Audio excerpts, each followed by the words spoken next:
basically what I do is I take a couple of different strategies that I extracted out of artists, and I put a couple of people, 3 or 4 people, into trance, and I install those strategies. For several of them, it's for physical painting art, and for one of them, I think it's about music. I take somebody that believes they're not musical, and I get them to start playing music using a vocoder and an electronic keyboard. They start blowing saxophone solos because most of the time, if you think the same way a creative person thinks, you can do the things that they do. And the idea that painting is genetic, it's not genetic, it's learned. And if you do the same thing mentally that an artist does, well, your first painting may not be great, but it will be there. And people constantly surprise themselves. I've done this for some 10, 12 years now.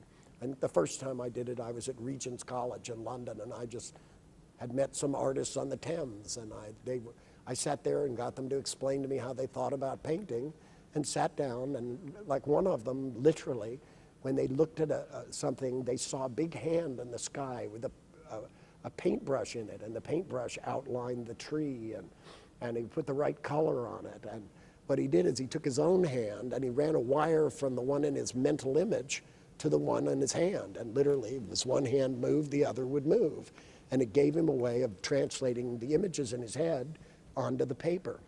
When I took art, nobody told me about that, so I wasn't able to do it. But when you think about it, the simplicity of the way people do things successfully is immensely learnable. I do this in every master track I've taught, and every single time I have 3 or 4 people painting wildly interesting things.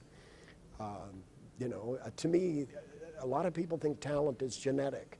And of course, you can't beat a good set of genes, but then a lot of it is also learned. And if you do the same thing unconsciously that a talented person does, then your own talent can develop.